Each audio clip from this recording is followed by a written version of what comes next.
What up, you weirdos? Dave here, and I like knives. Here to talk to you today about Leatherman multi-tool knives.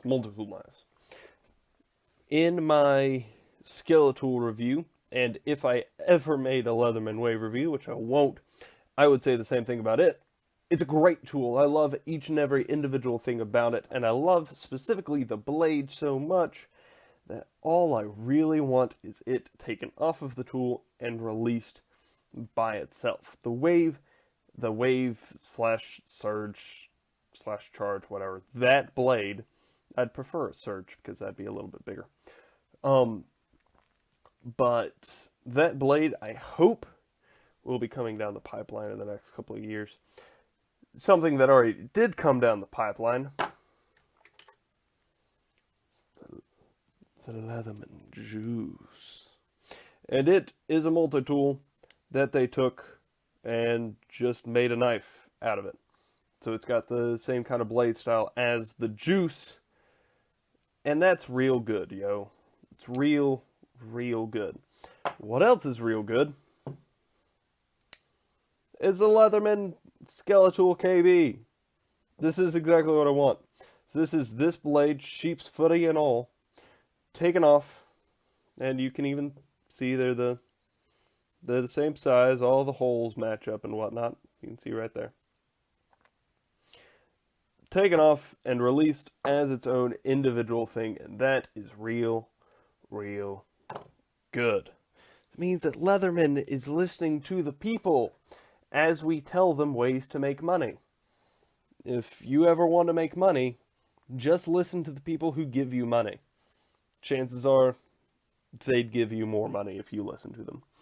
So the Leatherman, whatever that was, Skeletool KB has a little tiny blade of 2¼ inch, a handle length of 4½ a width of less than an inch, about 3/4 inch, and a depth of, hot dog, this is tiny, 1/4 inch.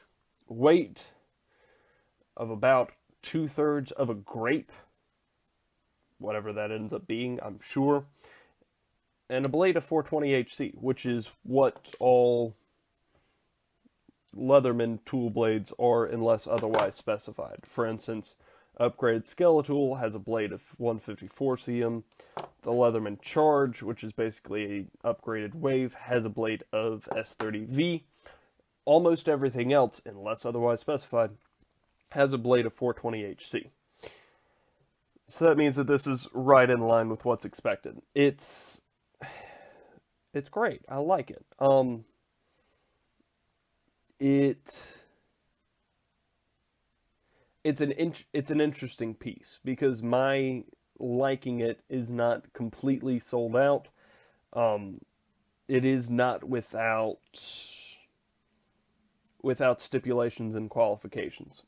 For instance, the size is great. This is tiny. This is ludicrously small and light, and if you take this, take the pocket clip off, this is very much a just slip it in your pocket and forget about it type of deal. And even leaving the pocket clip on, I have carried this for several days. On and off over the last several months, I've had this for a really long time. I bought this and the Juice actually at the same time. So this is very carryable. However, that small size does get it into a little bit of trouble ergonomically speaking. It's actually interesting if you go to the website for this piece, the reviews will almost all be 5 stars, and they'll start with, "This is great, but," and that's pretty much what this is. So this is so small that you can actually turn the blade in your hand because it's very narrow. There's a little bit of a cutout for your fingers, but this is certainly no ergonomic gem. The reason that the proper Skeletool is able to get away with that a little bit more is because, being a big old multi-tool, you don't expect it to have good ergonomics, which, for clarity, it does not. But there's enough beef there that, you you can't do that. You can't turn it because there's a whole other arm here. So when you strip that away, when you take all of that away, it becomes very minuscule, which is part of the charm, but also part of the, not degradation, also a bit of a detractor. Can be, depending on what you're expecting this for. If you just want something that you can throw into the bottom of your pockets with your wallet and pull out a couple times a day just to cut strings or whatnot, this thing is very, very sharp. It has a great blade. I love the blade style. Reverse Tonto, way to go. And this is great for that. If you're expecting this for almost anything more than that, for instance, it's very difficult to cut apples with this because the blade stock is actually relatively thick for how short the blade is.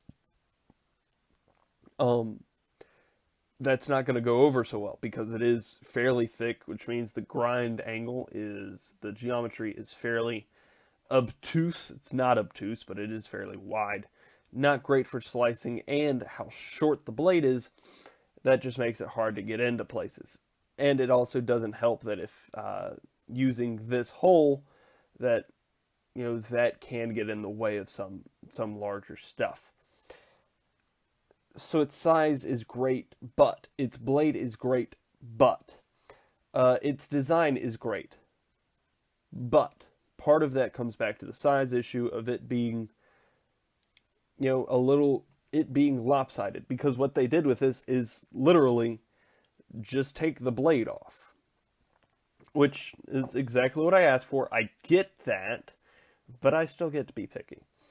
What that means is this blade is not centered in the handle, which frustrates me. I hate lopsided knives. I hate lopsided most anything.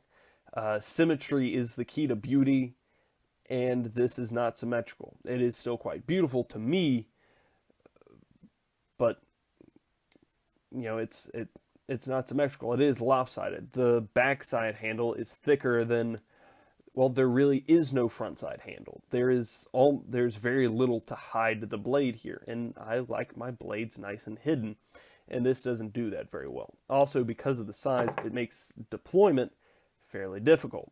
So you have to grab onto the pocket clip with your back fingers. I have not actually ever taken this clip off, so I don't know how, quite frankly, you open this without that.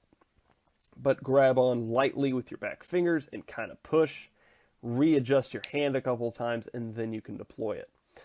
Lock is great. It is a liner lock. The exact same thing as on the actual molding tool. Just push that out of the way and it closes nice and smooth like. So its lock is good as well, and there actually is, the detent ball's right there, and there is a little symbol telling you, in case you weren't real sure what that is, that symbol right there it means unlock. So push that and it unlocks it. Also, I don't know if this is on purpose, nor if you can actually see this, but right there, haha, I nailed it with the camera. Right there in the back is some misconstrued anodization, I suppose. Basically the inside of this aluminum part, and that's what this is. This backside is plastic. This front bit, I believe, is aluminum. And it might actually be integral with the lock. I'm not sure on that. But the inside of that is just bonkers with color. So I assume that's some kind of anodization gone wrong. Accidental anodization, I need to specify. So what that kind of hints at, because it's not at all uniform, it doesn't fit in with the rest of the knife. That looks very out of place. I like it because it looks pretty, because pretty colors and whatnot, but it looks out of place, which means that what design thought went into this other than, well, in truth, no design, very little. I apologize. It appears as though very little thought went into this other than just take it off of the proper Skeletool. Once again, I get that's what I asked for, but don't listen to me. I don't have good ideas. Don't let me design knives. So in the end, it is good. I like this. I'm glad that I have it. But, and if that's all you want it for, just kind of a dress knife, I guess, a tiny little gentleman's carry, then this is straight up your alley. Go for it. There are no questions here. For $25, this is very high quality, and that's where all of my arguments kind of come to a close. This is $25. $25 for 420H 2-inch 420HC blade with the Leatherman warranty, with aluminum, with good lockup, with not great ergonomics, but it's not going to physically hurt you. It's for $25. This is gold. One thing that does frustrate me is this bottle opener, because every pocket tool in the world thinks that it needs a bottle opener. Go watch my SOG reactor video, because I love that bottle opener. I'm kidding, I hate it. It's stupid. But why? Every tool in the world has a bottle opener. It's okay for us to stop going out of our ways to add that, especially when employed in a way that makes me scared. And to be fair, this has not happened, but it makes me scared that this will grab onto my pocket and tear it in some way. It won't, it hasn't, but this spike right there puts that thought in my head, and I don't appreciate that thought being there. This is the Leatherman Skeletool KB, and it is only available currently in 420HC and black aluminum. The KB is the straight blade. If you see the KBX, that is partially serrated, and that comes with green, blue, and gray, I think, handles. Now, the KBCX, maybe, I don't know. But I was under the impression when this was shown at SHOT Show 2017, I think, maybe 2016, I don't remember. I watched that video long after the fact. But when this was initially announced, yeah, it was 2017. Thank you, brain. When this was initially announced, the way that the guy phrased it put the thought into my head that an upgraded version, a la 154CM, is on its way. And that would be kind of cool, because of the colors, because of the different models, because of the probably upcoming blade steels. That makes this a very collectible piece. And because of the price, that makes this a very collectible piece. Leatherman sells this for $25. Amazon sells this for $25. Knife Center sells this for $25. And I bought this from REI for $25. Excellent. Stellar. Everything that I've complained about up to this point, it's $20, dude. It's okay. So out of 10 stars, I give this, yeah. This is actually, my Cold Steel Thin Wolf, I kind of said that this is a great knife, but I have some issues with it. But also this knife just isn't built for me and my lifestyle, so whatever you think about that. This knife is built for me and my lifestyle. I'm a desk jockey. This is the only thing that I actually truly need. And I like it. I have a few design issues with it. I'm not completely sold on everything about it, but it's good. And for $20, you can afford that. If you have any questions, comments, or suggestions, let me know down below. And other than that, you folks have a great day.